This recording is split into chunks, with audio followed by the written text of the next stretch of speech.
Halo sahabat PMI, ketemu lagi di podcast PMI Talks. Kita hari ini udah lama ya kita nggak jumpa. Nah kita sekarang muncul lagi. Terima kasih buat sahabat PMI udah mantengin, udah nonton. Kali ini kita akan ngobrol tentang tema yang sangat menarik, yaitu panas ekstrim dan dampaknya terhadap kesehatan. Siapa sih yang paling rentan? Nah sahabat PMI kalau tahu yang ngerasa ya belakangan tuh cuaca tuh ngerasa gerah banget ya, panas banget ya.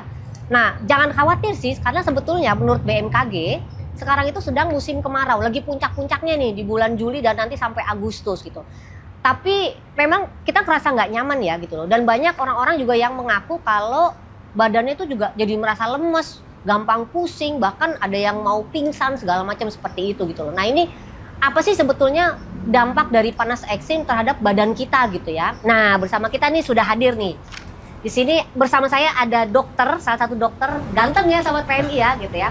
Dokter Fahrenheit SPPD atau spesialis penyakit dalam. Ya, Selamat benar. pagi, dokter. Pagi, Mbak. Ya, Terima kasih sudah mengundang saya. sama-sama dokter. Dan juga bersama saya juga ada Bang Karman, wih ganteng Ya. dengan jaket hijaunya. Bang Karman apa kabar? Ya, sama. Sehat-sehat, alhamdulillah. Alhamdulillah sehatnya.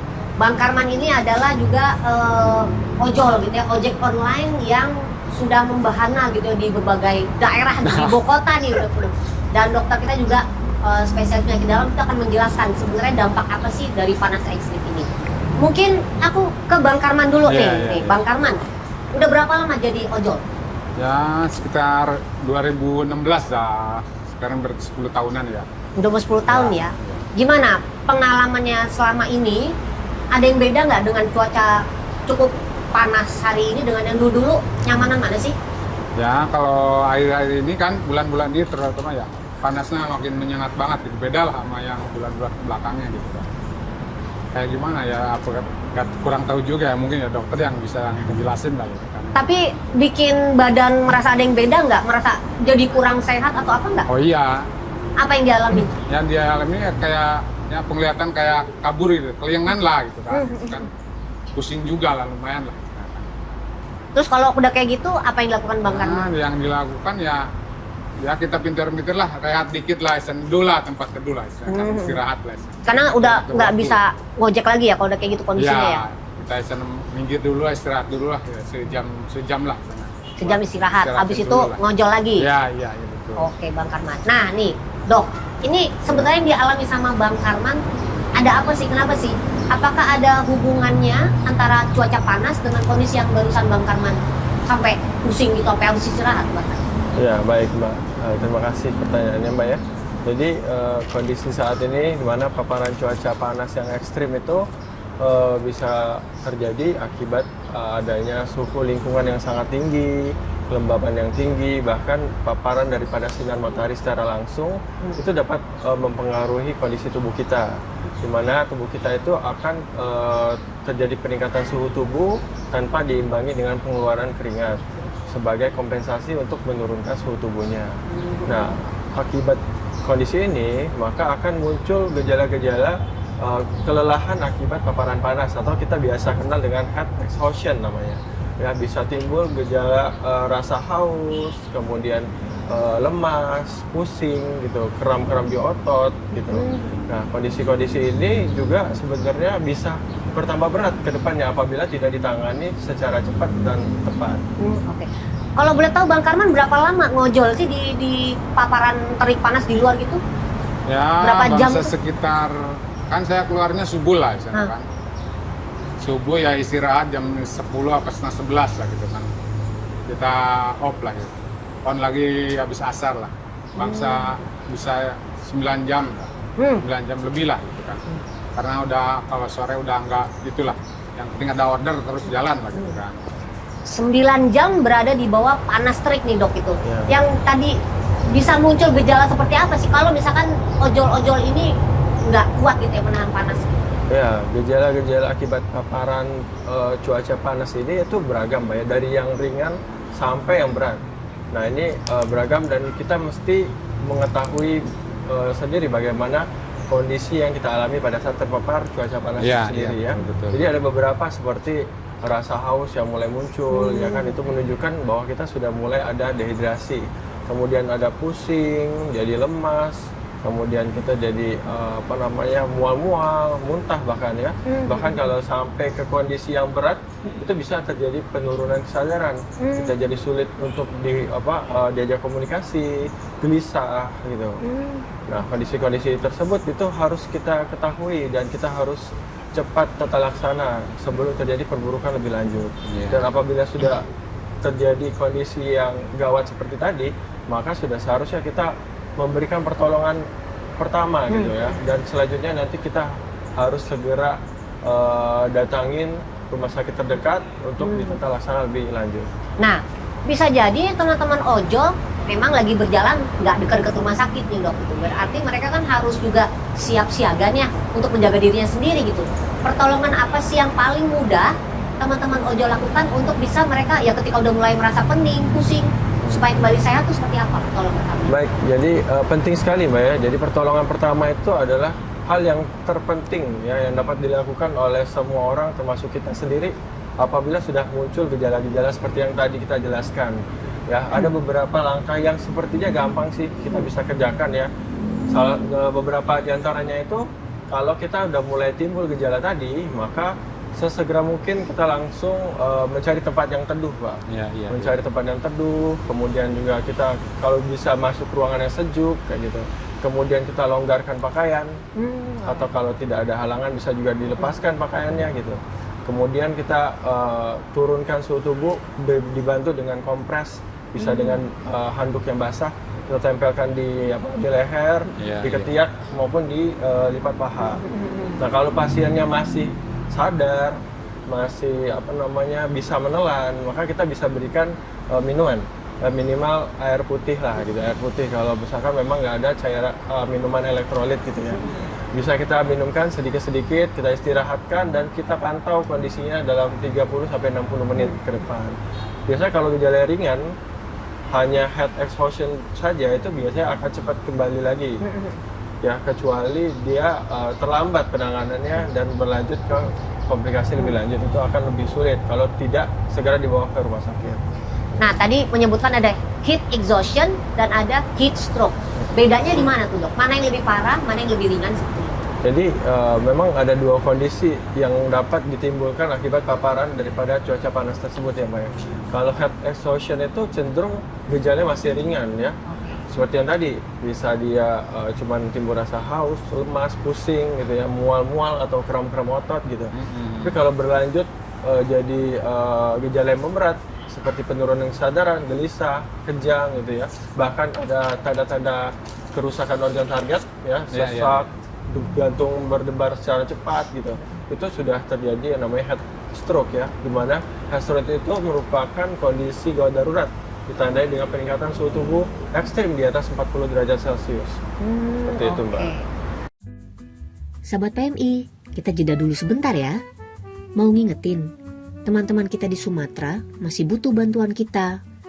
Meski banjirnya sudah surut, banyak keluarga yang masih tinggal di pengungsian dan sedang berjuang menjalani hari-hari mereka. Yuk ikut bantu lewat PMI. Sekecil apapun donasi kamu, bisa jadi harapan baru buat mereka. Oke, sekarang kita kembali lagi ke podcast ya. Bang Karman biasa mangkal di mana sih jadi ojol nih? Kalau saya kan keluar tiap subuh ya. Subuh tuh nunggu order lah di rumah lah sebelum ke pangkalan lah. Kalau masuk dari situ kemana aja ditarik lah, namanya masih pagi-pagi ya. Sudah narik dari mana lah, kita balik lagi ke pangkalan Kelar di Pancoran di situ kan. Pancoran. Di situ kan bisa itu makan namanya orderan dari situ kebanyakan SCBD kan. Balik lagi gitu kan, gitu seringan gitu kan. Jadi kalau pagi-pagi fokusnya di sini di LRT Pancoran gitu. Paling jauh kemana sih Bang Karman? Tadi bilangnya Pancoran, Kuningan, Ya. masih skalanya masih deket nih jaraknya. Ada paling jauh kemana gitu? Ya tergantung orderan itu kan. Kita mah nggak milih-milih lah, mau kemana diambil aja ya. Mau ke Depok lah, mau ke semalam aja ke kayak Pondok Aren lah jam 10 gitu kan. Oh, udah beda kabupaten tuh. Ya, Tangerang kalau nggak salah. cuman kalau gitu doang, mikirnya kan namanya kalau orderan jauh begitu, kita ruginya susah dapat lagi ke arah sini gitu kan. Jadi kayak gimana lah, rugi di bensin, rugi di waktu, makanya diusahain yang dari Kuningan itu ke Palmerah, ke Cawang bisa balik lagi. Orderan kan kebanyakan pengguna ojol tuh kan orang-orang kantor lah gitu kan, nggak biasa-biasanya. Jangan-jangan karena jauh, males juga nih karena panas, apa enggak? Nggak Jauh deket, juga. dihajar aja jauh deket nih. Ya, dihajar aja gitu kan, namanya kita nyari duit lah, mau kemana ditarik lah gitu kan. Meski panas, pokoknya demi cari duit Ya, gitu, itu jalan kan terus ya. Namanya kalau panas kan resiko itu kan, biarin aja kan bukan gitu. Siap. Nah kalau cuaca panas gini, ada ini suka bawa air minum nggak sih dari rumah atau gimana tuh bang? Atau beli di jalan? Bukan suka lagi, harus gitu kan, kalau saya sendiri lah, udah disiapin di rumah lah, tapi kan nggak banyak juga kan, habis ya belilah ada gitu kan, nambah lagi gitu kan, dan nggak nungguin haus juga orang ya, namanya di jalanan panas dari aspal, dari atas, dari mana-mana lah gitu kan. Artinya kapanpun selama tugas, Ya, pokoknya harus ada lah. kesempatan buat minum ya? Ya betul. Mantep nih. Nah, dok, ini kan dokter juga praktek di Rumah Sakit PMI Bogor nih. Iya. Pernah ada pengalaman untuk menangani pasien akibat heat exhaustion atau heat stroke nggak sih? Iya, kalau untuk pasien akibat dampak kena panas seperti ini itu pernah sih Mbak ya. Apalagi dulu pada saat saya masih jaga IGD. Jadi kan kebanyakan kalau kondisi seperti itu kan itu masuknya kondisi gawat ya. Makanya dia akan dibawa ke IGD. Kalau misalkan di IGD itu biasanya pasiennya datang tuh dibawa karena dia pingsan atau habis bangun dari pingsan kayak gitu. Nah itu saya pernah dapat pasien yang memang dia habis terpapar lama di siang hari. Ya dia pada saat itu lagi aktivitas ospek ya Mbak ya. Ospek mahasiswa baru lah. Jadi dia lagi baris gitu siang hari, agak lama dia baris di lapangan, terus akhirnya dia jatuh pingsan, dibawalah ke IGD. Nah, kita sih simpulin bahwa itu karena kondisi akibat paparan cuaca panas tadi ya. Itu mayoritas banyaknya kalangan apa dok? Muda, lansia, atau ibu-ibu atau apa? Atau umum aja tuh Ya pasien? itu tadi ya Mbak ya, jadi dia tidak mesti dewasa muda ya. Tadi kan juga pasien yang saya temuin ternyata mahasiswa baru kan usia masih muda. Ternyata dia bisa mengalami gejala serupa juga kan. Jadi tidak mesti orang-orang yang rentan sebenarnya, siapapun bisa kena ya. Siapapun bisa mengalami gejala akibat paparan cuaca panas ini ya, tidak mesti orang-orang yang ada komorbid, tidak mesti orang-orang yang renta gitu. Oke. Dok, saya bukan mau menakut-nakuti nih pertanyaan, tapi mungkin nggak sih ada yang bisa meninggal gitu akibat dari cuaca panas? Ya, jawabannya bisa aja Mbak ya. Karena kalau sudah terjadi yang namanya heat stroke ya, suhu tubuh itu sudah mencapai suhu ekstrim di atas 40 derajat ya, tanpa adanya kompensasi suhu tubuh kita tidak bisa turun karena tidak bisa ngeluarin keringat lagi, ya itu akan bahaya bagi tubuh pasien itu sendiri ya. Itu bisa sampai ke tahap ya demikian ya, bisa meninggal dunia gitu. Jadi bahaya banget. Kita harus aware sebelum kondisi heat stroke terjadi. Itu kan biasanya udah muncul gejala-gejala akibat kelelahan akibat panas. Nah itu kita juga harus lebih waspada dan kita harus segera tata laksana di awal mungkin. Jadi sebelum pasiennya memberat, kita harus sudah tata laksana. Biasanya sih kalau misalnya masih ringan gejalanya, itu akan membaik dengan segera gitu. Itu penting, poin pentingnya Mbak ya. Jadi harapannya sih agar masyarakat luas ini lebih memahami bahwa ada beberapa kondisi gitu ya yang harus kita ketahui akibat dampak dari cuaca panas itu sendiri. Oke. Ya, dan kita harus lebih waspada, kita harus mempersiapkan diri kita terhadap perubahan cuaca yang bisa saja terjadi gitu ya, yang bisa saja kita alami. Seperti itu, Mbak. Nah itu mungkin pesan-pesan dari dokter ya, Iya, benar. untuk sahabat PMI di luar sana yang mungkin saat ini juga mengalami, kenapa sih ini panas banget, kenapa badan saya begini dan begitu tadi ya, ingat itu ya, tanda-tandanya tadi, gejala-gejalanya itu ya. Iya. Bang Karman ada pesan-pesan nggak nih buat teman-teman ojek online lainnya yang di luar sana, karena Bang Karman nggak cuma sendirian nih, banyak pasukan ojol yang akan selalu setiap hari turun bekerja di bawah paparan panas. Ada pesan-pesan nggak untuk mereka, apa sih yang paling penting nih mereka harus lakukan gitu? Ya mungkin dari saya pribadi ya ojol lah, buat teman-teman ojol semua ya, istilahnya kan apa yang udah dibicarakan di ini kan dokter kan udah menjelaskan semuanya kan, istilahnya kan mudah-mudahan jadi pelajaran apa yang udah disampaikan dijadiin apa tuh patokan lah supaya keadaan kita sehat-sehat lah, walaupun dalam cuaca panas seperti ini. Terus minum air juga. Mudah-mudahan ojol istilahnya kan bisa menyimak acara ini gitu ya, dan saran saya kan apa tuh air tuh harus selalu ada lah biar Jadi pokoknya jangan lupa teman-teman ojol bawa air dari rumah ya. Betul. Gitu ya. Oke, kalau gitu. Dok, berarti Bang Karman yang bekerja sampai 6 jam tadi ya Bang ya, di bawah terik panas matahari itu termasuk adalah yang rentan bisa terdampak dari panas ekstrim. Selain ojol atau pekerja luar ruang, siapa lagi dok yang cukup rentan nih kalau cuaca panas seperti ini? Ya, baik. Jadi ada beberapa kelompok orang yang beresiko akibat paparan cuaca panas ini ya Mbak ya. Selain dari kelompok atau rombongannya Bapak Karman gitu ya, sebagai ojek online yang di luar ruangan, itu orang-orang seperti yang usia lanjut di atas 60 tahun, baik dia yang ada komorbid maupun tidak ada komorbid, kemudian anak kecil atau balita, kemudian ibu hamil, kemudian orang-orang yang bekerja di luar ruangan ya, selain Bapak tadi ojek online, ada juga seperti buruh bangunan gitu kan, kemudian pedagang kaki lima, itu kan di luar ruangan juga. Nah, selain daripada itu ya orang-orang yang memiliki komorbid atau penyakit penyerta, bisa sakit jantung, sakit ginjal, gitu, atau penyakit diabetes. Bahkan pada orang-orang yang obesitas juga itu berisiko untuk terkena kondisi tersebut. Pengen tahu dong dok, kalau anak kecil kenapa ya? Karena anak kecil nih sering banget tuh main-main. Kalau banjir dia main di air banjir, kalau lagi panas juga pada lelarian tuh di luar. Itu kenapa mereka rentan ya? Iya, jadi pada anak-anak kecil itu dia cenderung kemampuan regulasi suhu tubuhnya itu belum berkembang secara optimal sebagaimana orang dewasa yang sehat ya, Mbak ya. Terlebih lagi pada anak kecil itu dia kesulitan untuk mengungkapkan rasa haus gitu, dan juga kesulitan untuk memahami dirinya itu sedang haus kayak gitu. Nah, kondisi-kondisi inilah yang membuat anak kecil itu jadi rentan untuk jadi dehidrasi apabila terpapar dengan cuaca yang panas ini. Gitu. Karena mereka juga belum bisa mengungkapkan apa yang mereka rasakan ya, ya secara benar. medis juga ya. Oke. Benar banget. Nah kalau ibu hamil ada apa perbedaan nggak dengan dia di dalam cuaca yang biasa dengan yang tidak gitu? Nah, sama dengan kondisi seperti tadi, pada ibu hamil itu kan dia terjadi perubahan hormonal dalam tubuhnya. Perubahan hormonal ini juga mempengaruhi regulasi pengaturan suhu di otak gitu ya, untuk menyesuaikan terjadinya perubahan cuaca lingkungan gitu, sehingga untuk dia membuat untuk menurunkan suhu tubuhnya juga terganggu gitu ya. Selain itu juga volume darah pada ibu hamil juga akan meningkat akibat adanya sirkulasi selain ke ibu kan ke janin juga. Nah, jadi dia akan cenderung terjadi hipermetabolisme lah. Jadinya produksi panas juga akan cenderung lebih tinggi ketimbang ibu-ibu yang tidak hamil.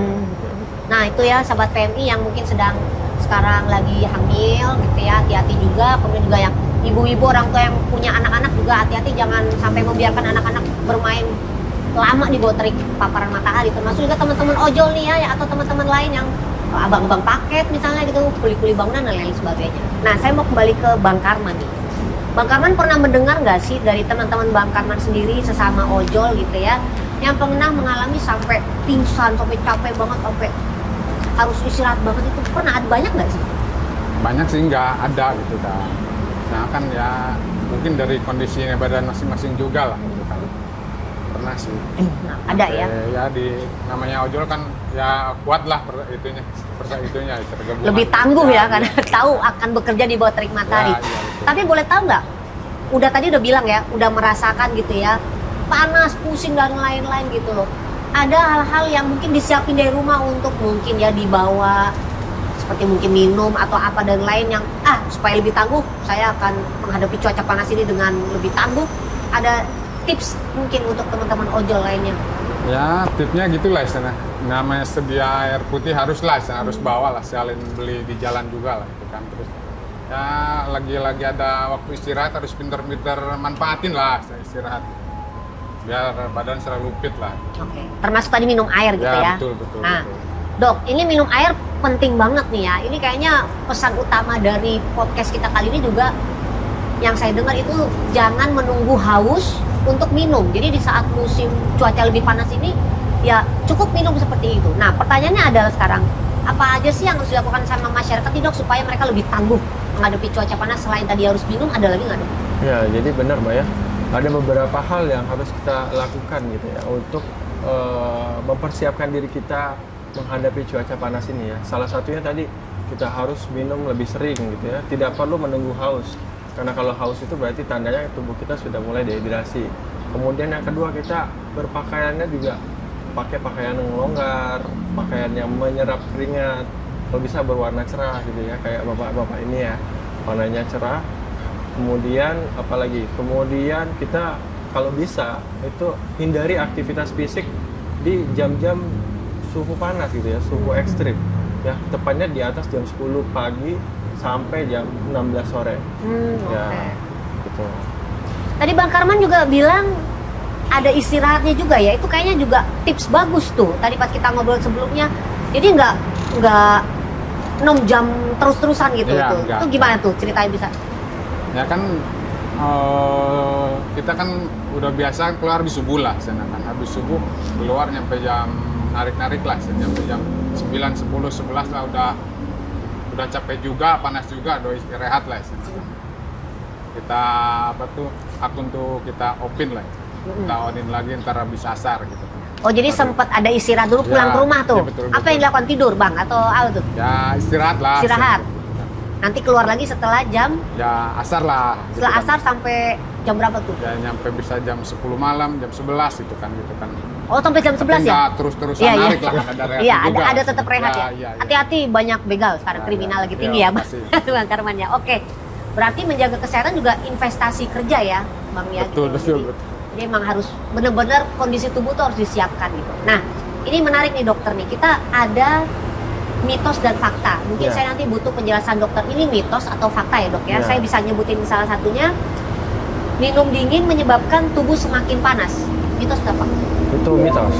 Penjelasannya seperti Penjelasannya ya sebenarnya kita tidak perlu yang penting kita terhidrasi dengan baik dengan cairan ya. Jadi kalau cuma minum air dingin itu sifatnya sementara saja untuk nurunin panas dari saluran cerna kita ya. Tapi selebihnya itu ya tidak mesti harus air yang dingin ya. Air biasa saja sudah cukup untuk mencukupi hidrasi tubuh kita. takutnya kaget juga ya dok ya, badan kita lagi kena panas di dalam terus minum dingin, kaget nggak sih? Dingin ketemu panas gitu, bahaya nggak sih dok? Terus sebenarnya itu sifatnya sementara saja sih Mbak. Oh, oke. Jadi nggak terlalu signifikan sih akan berdampak pada tubuh kita. Oke, yang kedua nih dok, kalau tidak berkeringat berarti tubuh itu baik-baik saja. Mitos atau fakta? Itu juga mitos Mbak. Mitos. Ya, Oke. mitos ya. Jadi pada kondisi yang berat seperti yang kita bahas tadi ya, kondisi seperti heat stroke ya, itu malah tubuh kita tidak berkeringat sama sekali. Ya, padahal kan kondisinya gawat. Nah, itu berarti keringat itu tidak bisa jadi patokan di situ. Nggak jadi patokan ya? Iya, Bukan berarti keringatnya banyak, oh lu kenapa-napa nih gitu, enggak juga ya. Iya gitu. juga. Oke, ada lagi. Orang muda pasti kuat nih menghadapi cuaca panas. Mitos atau fakta? Mitos Mbak ya. Karena tidak ada jaminan gitu ya, orang dewasa muda yang aktif beraktivitas, sering bekerja di kala siang hari gitu ya, sering olahraga pun itu masih bisa berpeluang terkena gejala akibat paparan suhu panas ini. Jadi tergantung orangnya masing-masing lagi nanti kayak gitu. Apalagi kalau orang mudanya ada komorbid ya dok ya? Ya benar sekali. Jadi Itu bisa juga. memperburuk lah ya, mempercepat dia atau berisiko untuk menjadi lebih cepat terkena gejala akibat paparan panas. Oke. Terakhir nih dok, kalau sudah merasa haus berarti tubuh itu mulai kekurangan cairan. Mitos atau fakta? Ini baru fakta, Mbak. Ya, jadi itu sudah alarm bagi tubuh kita, sinyal dari pusat regulasi suhu tubuh kita itu agar kita segera minum, ya sebagai kompensasi agar kekurangan cairan dalam tubuh kita ini segera teratasi seperti itu. Terima kasih banyak nih, Siap. Dr. Fahrenheit, spesialis penyakit dalam yang sudah menjelaskan dampak kesehatan terhadap dari panas ekstrim ya terhadap tubuh kita ya. Bang Karman juga terima kasih nih sudah hadir dan menceritakan pengalamannya. Terima kasih banyak. Semoga sehat selalu nih Bang. Amin, amin. Dan semoga tadi dari penjelasan apa yang dipelajari nih Bang, apa yang mau Abang lakukan yang berbeda nih untuk ke depan saya bisa lebih tangguh lagi. Ada ini Ya, persiapannya mau apa nih?